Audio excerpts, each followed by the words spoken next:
This is City SC Posse. STL Soccer first, always. An NFNP pod production. All right, impromptu recording session. We knew we needed to record before the game on Sunday. I had to be reminded, I don't know if I mentioned this last episode, we're having my son's birthday party, and I was like, oh, everybody can just stay after the party, and it'll lead right into the City game. And then I was like, they play on Sunday, so that's not going to work for Saturday night.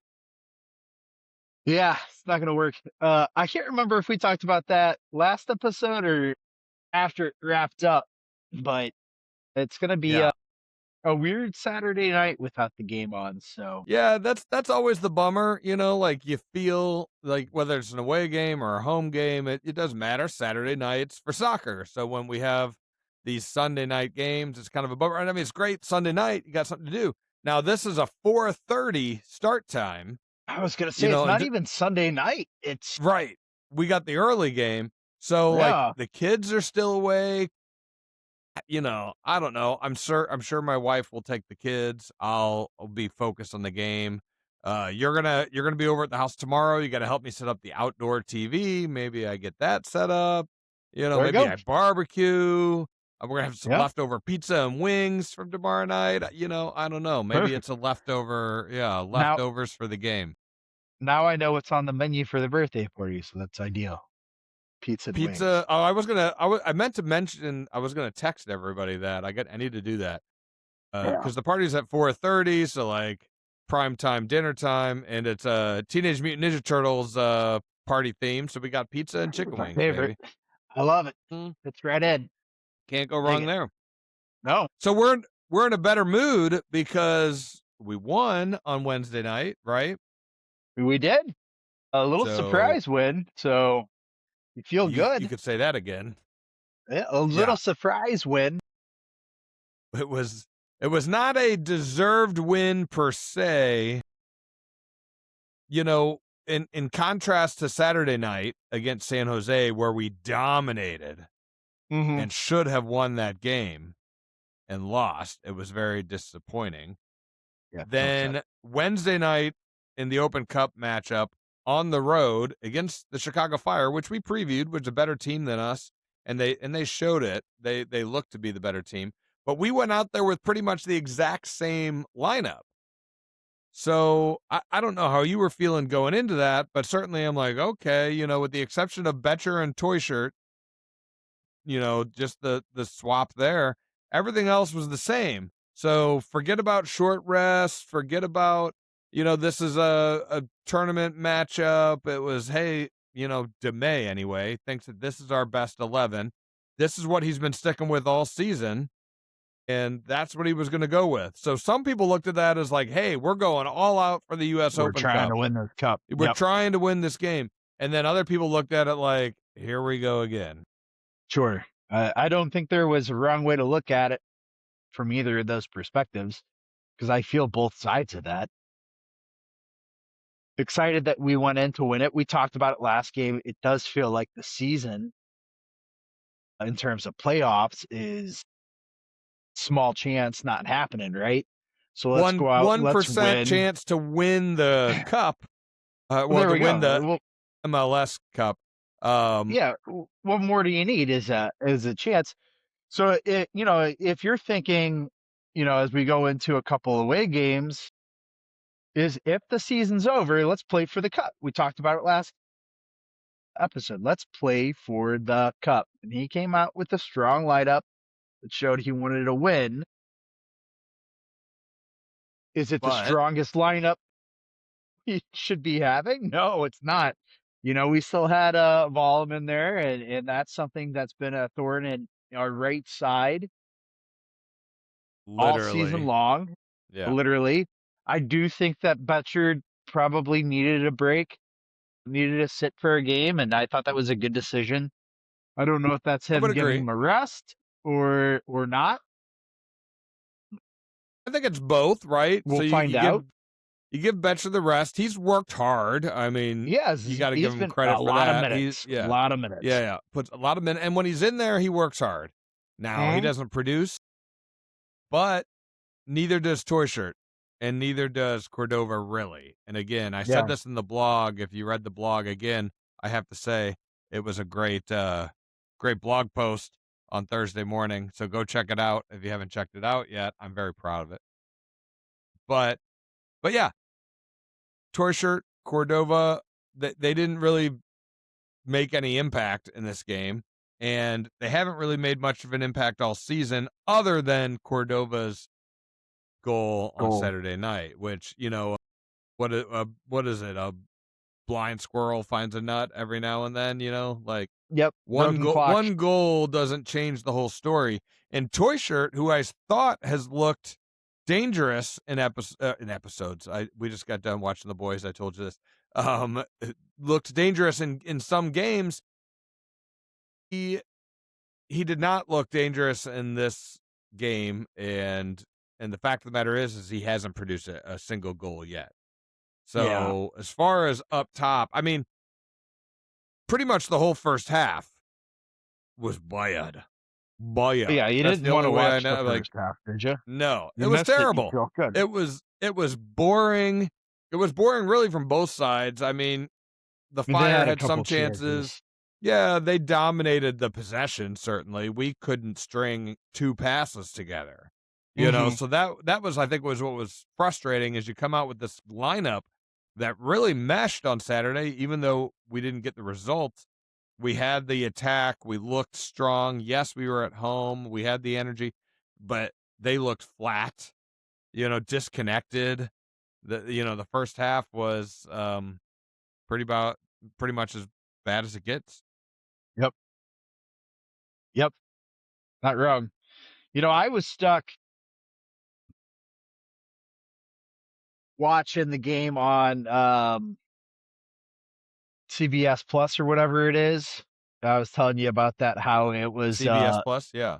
It was like in and out kind of between games, so I only got to see so much of the first half because there were a couple other games that they were going to. Right. But it sounded like a good thing probably for me. So that was kind of a bonus. Right. Yeah, like, I'm glad I didn't have to sit there and see the brutality that was, St. Louis City, as we couldn't string together passes, as you said, as they were dominating possessions, as they brought on pressure that we couldn't really keep up with.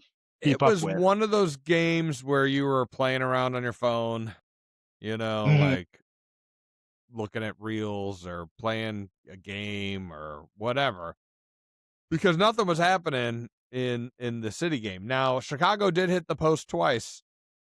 We got bailed out, so they had some chances for sure, and they looked like goals you were kind of just like, oh, here we go, and then it hit the post, and you're like, okay, we're still alive, right? So it was miserable, real quick, because again, it was kind of like almost I don't know, like the red zone kind of style, to where they're cutting in and out of games and jumping around, and every time they jumped to the City game, it was just to hold your breath, because why are they jumping to the City game? Because it was never us with the ball. It was not. Well, we didn't have the ball. We didn't have the ball in the first half. It wasn't like we had a chance. Actually, I take it back. We had the ball as they cut over at one point in time. I can't remember what it was. It might have been their goal. I can't remember. Yeah, we gave it up probably, I don't know, halfway into their territory on the left wing. They carried that ball all the way down, and had a great chance. It was not fun being cut into that game, Well, it wasn't fun for a while watching it from the get-go either. Now, when you look at the overall stats, they weren't great for City. Chicago had 60% possession. They had 13 shots to our 8 shots, and we know our 8 shots came pretty late in the game. Chicago only had 2 shots on target, and we had 4. So, that when you look at that probably ends up being the difference. Yeah. Right?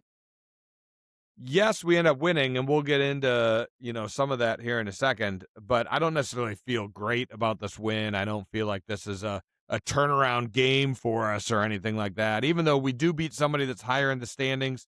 Now, the Fire play on the East. We're in the West, obviously, for MLS.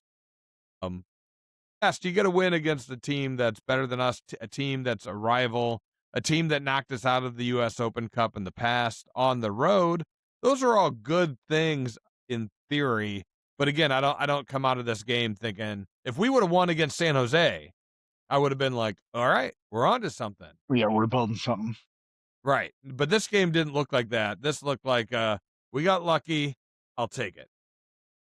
Held on. Yeah, we were able to survive their wave, their chances. And I know we're going to, the big thing to talk about here is who came in around that 60th minute and changed everything. And that's why you should feel good about this game, because this is, a player that we're getting back. Right. Well, I feel great. Can bring in that creativity. The freaking that heel kick that he had for that first goal was just phenomenal. Great vision. Yes. Obviously, I think we all feel great about Löwen and what he brings to the team and to the pitch and all that. And it was evident in this game, and he was overwhelmingly the man of the match. And yes, he comes on in the 60th minute with Joyner.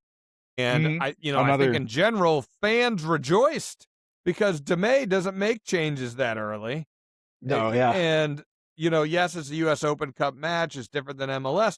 But, is he going to do this again? Did he change his philosophy? Was this a one-off? I don't know. Just because it happened the one time, I don't know that he's going to all of a sudden change his coaching philosophy and start bringing on earlier substitutions, even though that's what fans want. That's what we're clamoring for, especially when we have some players that can come in off the bench, get those minutes, and make a difference. Now, go ahead. Why isn't Joyner starting? Well, I think we have to talk about that. And I talked about this in the blog, whether he's starting or not, he needs more minutes. Yeah. Right? He needs more minutes for sure. So whether he's somebody that's coming in the 60th minute, the 45th minute, the 70th minute, I don't know. But he can't be, it's kind of like McSorley, you're bringing somebody in the 85th minute. That ain't going to cut it. Joyner brings creativity. He brings speed. He brings attack, right? So, he could be a bench guy. He's a fun player, right? He could be a bench guy, but he can't be a guy that comes on with 2 minutes left in the game, right? So by giving him 30-plus minutes, and same with Löwen, and I will mention this, we talked about this last episode, Damet says that Löwen is 45 minutes fit, at least. He should be more than that now. Should be 60 minutes fit. So, you're only giving him 30 minutes of play time. So you got a player like that, give him 45 minutes. Saturday, I want to see him play 60. If you say he's 45 minutes fit, that was a week and a half ago. So today he should be 60 minutes fit. So that's one thing. Now, I got to get to something else before we get into the good stuff. And that's that we conceded first. Again. So yes, Joyner comes on and Löwen comes on at the 60th minute. But then the 64th minute, Chicago scores. Why are we making money on this? I have not laid that bet first team to score yet this season, and I feel stupid. Just put that money down. Put that money down. 9 out of 10 or 10 out of 11, we've given up the first goal. So you might as well. I think that is a safe bet at this point. It's 100% a safe bet. It's the smart money. 90%. Smart money. I agree. So that was a little concerning, and certainly when you're watching the game, we've been completely dominated up to that point. You're like, well, that was to be expected. I'm not surprised. Again, Berkey had no chance. It's just like, this sucks. But like you said, Löwen brings calm, cool. He's collected, right? That's what he brings. And he showed it creative. He showed it in his pass, that cool back heel, and he put power behind it. Like he knew exactly what he was doing. anybody in theory could do a back heel, but he, boom, this was a hard back heel pass. He knew where he was putting it, inside the 6. Hartle was running on. Hartle has a great play. Chips the goalie, which we talked about in the last episode too. Chips the goalie. Now, unlucky for Hartle, the defender's there. He stops it from going in. But Totland, again, to his credit, is following the play. Ball pops out to him, and he just hammers it back, goes between the defender's legs. We got a goal. And again, I think, and we talked about this, Totland brings a little bit more attack, and he's good on defense too. So he's really a box-to-box player here. And he should be getting more minutes, and now this is back-to-back games of him starting, so I'm all for it. And, he was rewarded with a goal. Yep. Nope, it was a great play. Löwen, brings a lot. I think he and Hartle, that combination's going to really pay off in the second half. We talked about how these first couple of games, it's all been Hartle. Hartle's creativity, he's making every play, right? Like any offensive chance. Yep. He started it's all flowing, or it's all flowing through Hartle. He's somehow a part of it. Now that you've got a second piece that can, one, complement him or be that other side of it, it's going to be huge. It's going to be big. Yeah. Well, and then you throw in Löwen's free kicks, corner kicks, instantly, you're a better team, and he's a bigger guy.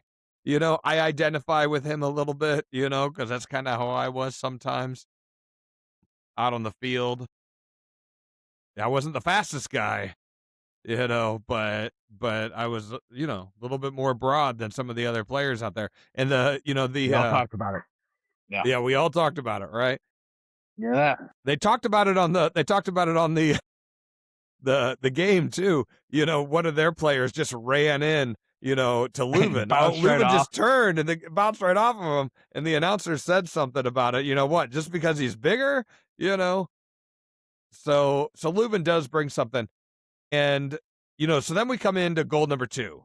We're 17 minutes into the pod here, and we want to preview a little bit of the Austin game. So goal number 2, Joyner. So he gets the ball from Hartle, takes it down to the goal line, passes it back, to the penalty spot, give or take a little bit past the penalty spot. But yes, he may have gotten lucky. I think you said it, right? Like it goes through a couple of players. We'll take it. We need some of that luck. But Totland makes the run central, draws the defenders, and so that is what leaves Löwen open on the far post, right? Because Totland made that run, followed the play, so give him credit for that. And then, again, go read the blog if you want to hear my full comments, but calm, cool, collected. That's what it was. Ball comes across, Löwen side foots it, doesn't even think about it, puts it in a great spot. Goalie's not going to get to it, doesn't put it into the crowd, even though he puts it in the air. So many times. He just steps into one, buries it. And now this is, 2 out of 3 games, and you can hardly count the game on Saturday night. He got like 4 minutes of play time.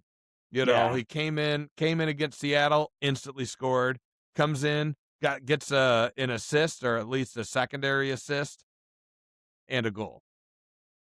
Yeah, I expected every game now for sure. At least 1-2 goals a game probably from Löwen. I'll be betting on that next game. Maybe 3 goals, 4 goals possibly. Really going up for the odds. No, but he honestly, like, the offense that he brings is phenomenal and good positioning.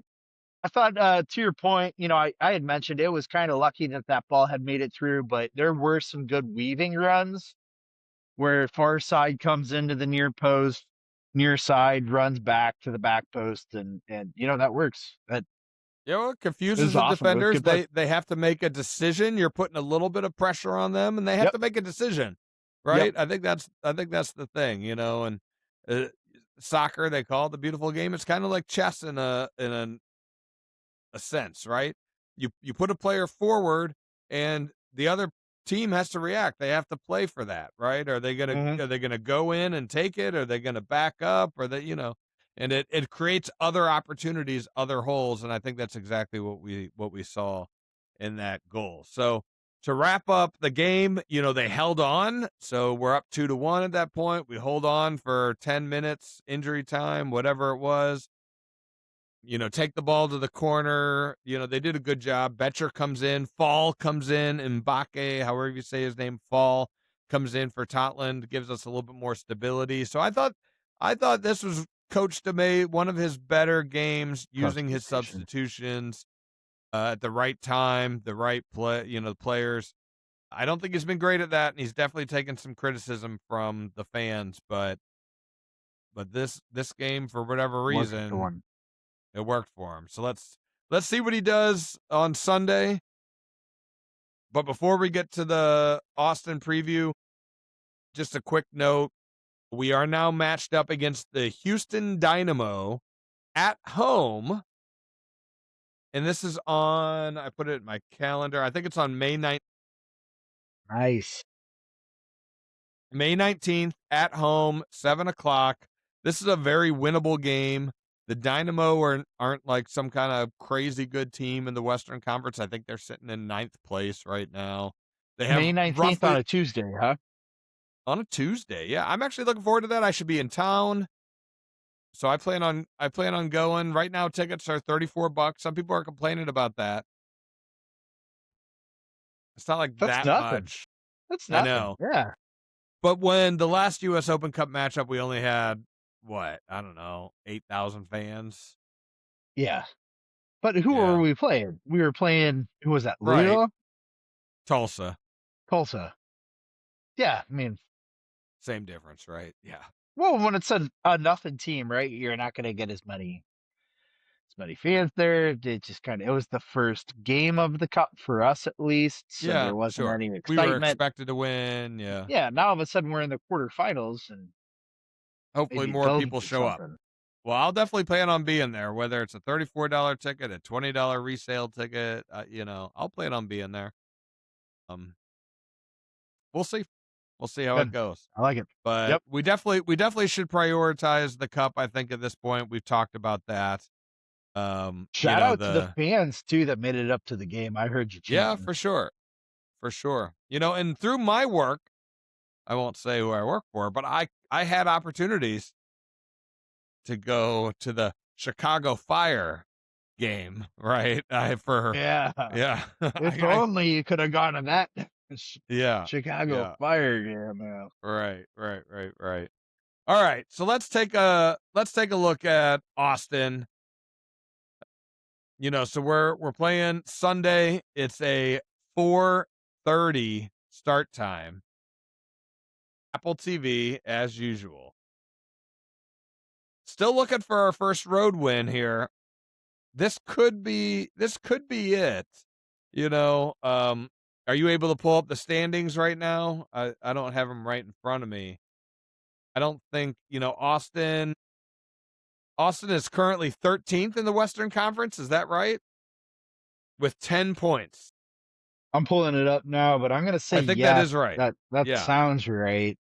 So a 2-4-4 record is what I got in my notes. So this is a winnable game. Yes, I know we're on the road and winning on the road in the MLS. I hate it. I hate it when everybody says that, but like, let's go for this. That puts us at 9 points. That would only put us at 1 point behind Austin. Like I said,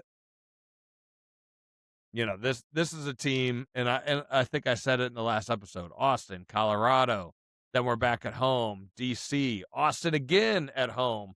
Kansas City at home, Galaxy, Colorado at home. Those are winnable games. So we could go on a stretch here, and I know 1-5-3 isn't a great record to start the season.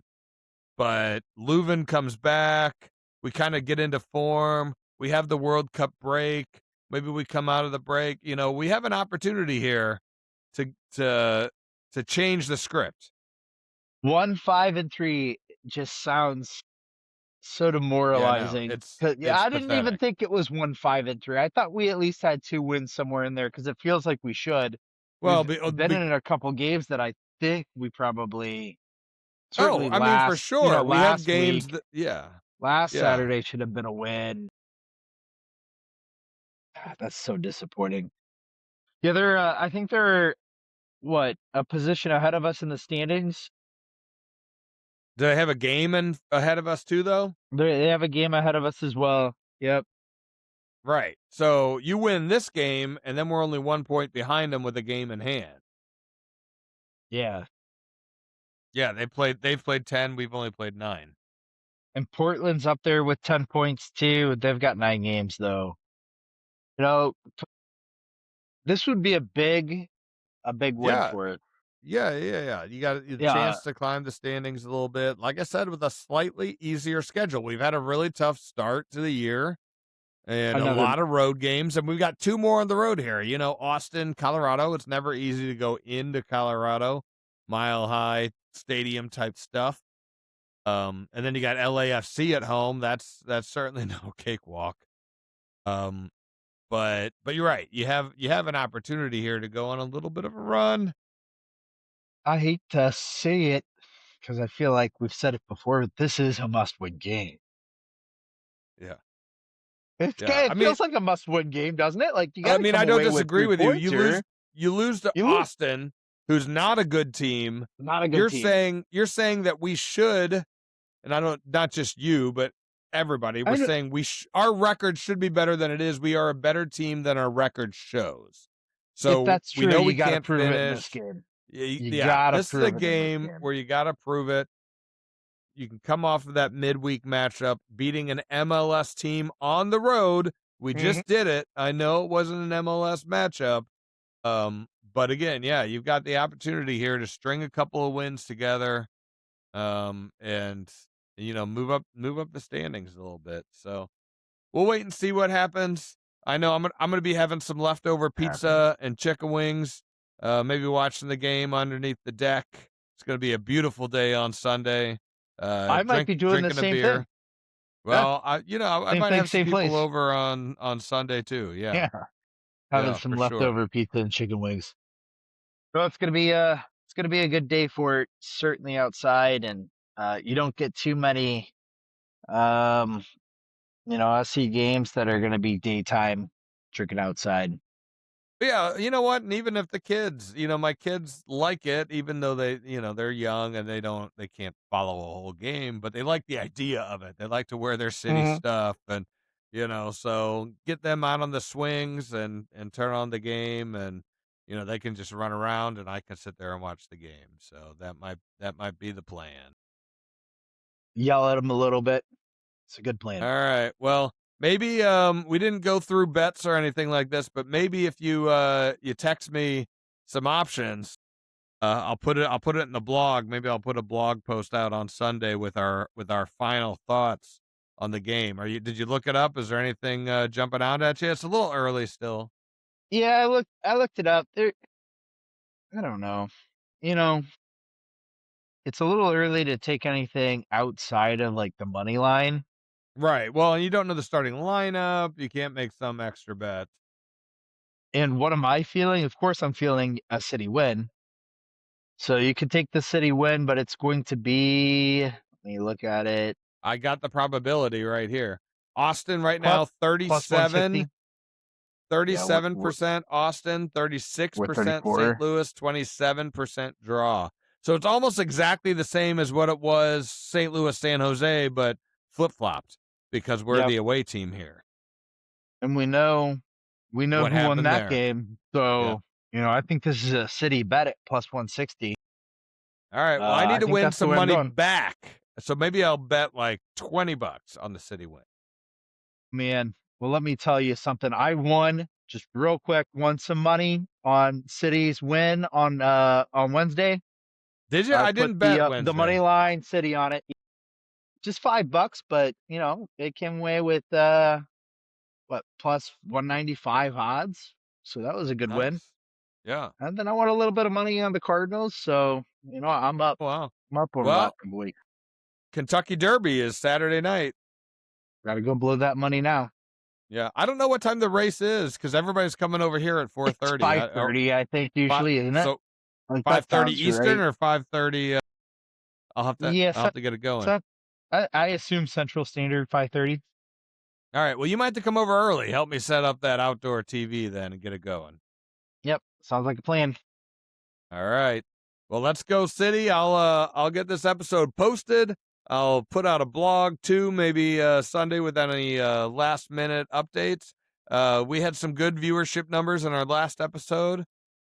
Not great, not our best episode ever, but sometimes when you get it out kind of late. But we're gonna get this one out early. Everybody will have a full day. Of course, if you're listening now, I mean you're already listening, but we'll get a full day and a half of everybody with a chance to listen. So I like it. Let's look for one full half of Löwen.